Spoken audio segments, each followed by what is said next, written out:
exactly. Professor Kevin Curran is here to talk about online reviews in a wee second. But Kevin, you have a thought or two on this one, don't you? Yeah, I mean, I like the torque, the speed you get from an electric car, and then you can get a lot more space inside. Actually. Have you an electric car? No, I don't know. It'd be one more gadget for me to charge. But also, the range anxiety would be real for me. It's not uncommon for me to go to Cork and back in one day. Yeah, I mean, I would be...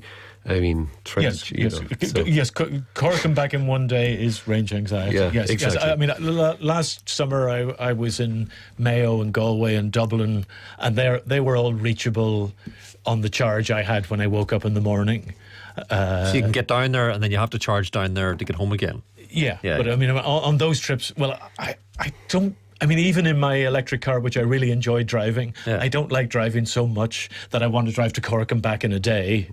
But that would have to be like a wee adventure for you, wouldn't it? You'd have to be saying, right, I need to stop off in Mullingar, find a charge point, and maybe struttle all down to Killearn. It would have to be a wee adventure planned. Oh, well, there's an app on the phone, as you'd expect, that shows you all the chargers. And even the sat-nav in my car shows me all the chargers. So I can say, plan me a route and include chargers. Well, what happens if you get there and Kevin's in front of you and he's saying, I'm sitting here for an hour? Yeah, that is a... Can you book it? No, but you can see when I look on the... I printed you out the map off my app because I thought you wouldn't appreciate me having the phone in the studio. No, we were talking about this website the other day. It's like wee blips all over Northern Belfast. Got loads. You see the ones where it shows a plug? Yeah. Those are free at the moment. Yeah. If you see the ones that have an outline of a car on them, those have one car parked at them, and there's probably a second socket that's free. And the one that has a solid black car on it, both plugs are engaged. So how is your car going, George, finally? Oh, glad you got it. Pardon? Glad you got it. Oh, delighted! Yeah, I mean, like Kevin says, the torque is amazing. You took me for a wee drive, and it was. Yeah, it was really, really good. But it makes sense if you think about an electric shock. You go, ooh, and that's the same power as an electric car, so it's almost instantaneous. Well, there's no carburetors that have to get filled up with stuff, and there's nothing that has to get itself ready. You push the button and it goes. And so, I mean, those situations where you get to the traffic lights and you're in the wrong lane, and you've got to get away in order to get across into the lane you want to be in. I mean, I'm 200 yards down the road and in the right lane by the time the other guys have got the here, I forgot to ask you, how long does your charge take?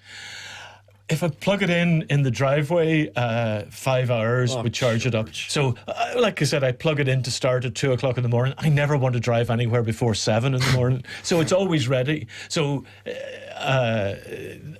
I don't care that it takes 5 hours in my driveway. If I pull up to the one in my driveway goes at 7 kilowatts. The fast ones go at 22 or 44 kilowatts. So they're either going 3 times or 6 times as fast. There you go.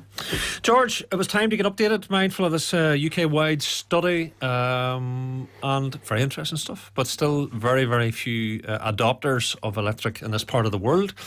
George Rowe, our former engineer, and used to teach this man. Did you teach Kevin? 29 years ago, George lectured me at McGee when I arrived, formal methods. And actually, about 25 years ago, when I was about to do my PhD, we were hours away from doing it. And what my topic with George was on search engines. And this is 2 years before Google. And I always regret that because I'm pretty sure I would have ended up working with Google. Because that would have been my field. Yes. Was he any good? Oh, excellent, George. Oh, yeah. George is a great lecturer. Caller, why can they just not put dynamos in cars? Because then you'd have to pedal. Of course. But... Right, so the dynamo works on the bicycle because you're providing the power. Yes, or else. In effect, there are dynamos in electric cars. We call it regenerative braking, and so I mean, I when I go downhill, my dashboard shows me how much power is going back into the battery as we freewheel down the hill. So it becomes like a computer game. Yeah, and I live in Rosemount, so by the time I get in down to the river, I've put another 3 miles onto the range I have available. Just go downhill. When I get to the river and do my shopping or whatever, and then have to get back up the hill, I try and go up the hill as gently as possible and see, can I get home with a net gain? And often I can. Yes, I know what you mean. George, brilliant. George has looked into all the details and the physics and all the rest, and that's the latest from our tame electric car driver George Rowe. Now, I want to talk about online reviews with Kevin here, because if you're thinking of buying stuff, do you just assume that they're good? According to new research by the consumer group Which, the biggest retailers are potentially misleading customers and consumers at times with inflated views of poor quality products. Professor of Cybersecurity with the Ulster University is Kevin Curran. Kevin, I see this, you know, so somebody just gets something, uses it and goes, this is fab or this is rubbish. I mean, surely it matters, is it still fab or is it still rubbish in 3 years' time or 3 weeks' time? You know what I mean? Yeah, but I suppose it's collaborated. You know, when you add up all the reviews, you're hoping that you see the true nature of a product. You know, whether it worked when they got it, whether it did what was on the description. Yeah. And of course, then what we have, unfortunately, because most of us do our research online, we look to see what the reviews are like. And of course, it's not even that. It's not even if we do look at the reviews. The fact is, none of us really go beyond the first page of Amazon or these sites when we're looking. We really don't. And therefore, the products which are featured on the front page are selected by Amazon's algorithm, generally relying on reviews. So therefore, if you have your product on the first pages, you know, you're going to sell the thousands into the tens of thousands, really. And therefore, your people are going to more likely select that product.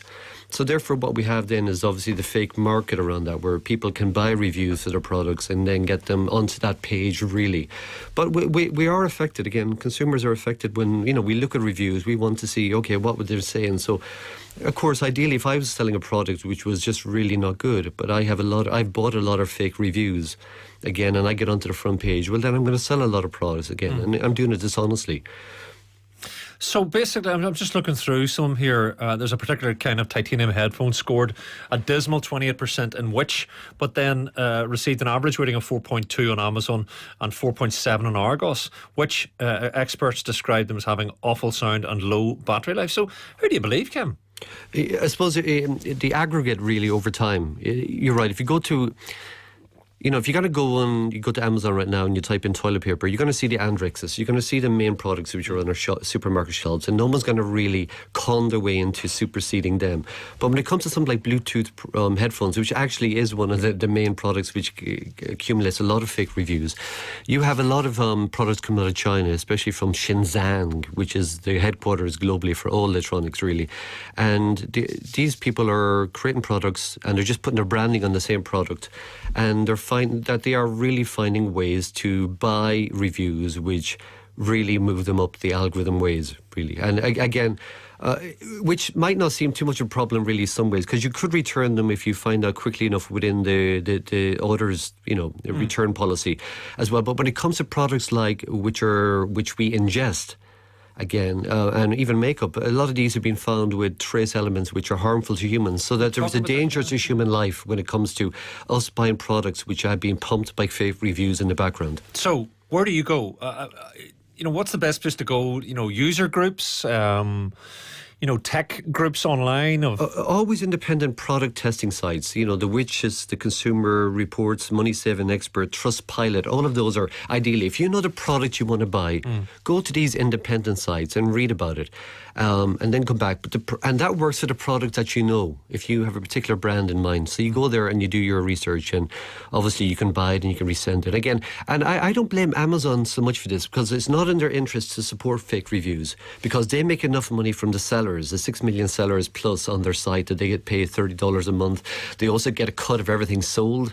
So it's not in their interest. But because, of course, the internet is so big and it's so hard for them to root out these fake reviews, because there is a whole ecosystem there. You can go onto Facebook groups again and you can buy reviews from people who will, and the products are sent to these people and then they post positive reviews and then they're refunded through PayPal. So they get the product for free, but they post a review for you, which again serves your product's interest, really. Goodness me.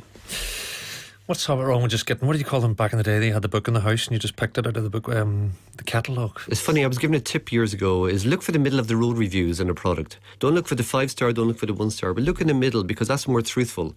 Because no fake reviewer is going to give a 3 or a 2-star. Gotcha. Kevin, thank you for that. Pardon me, Professor Kevin Curran there from Ulster University.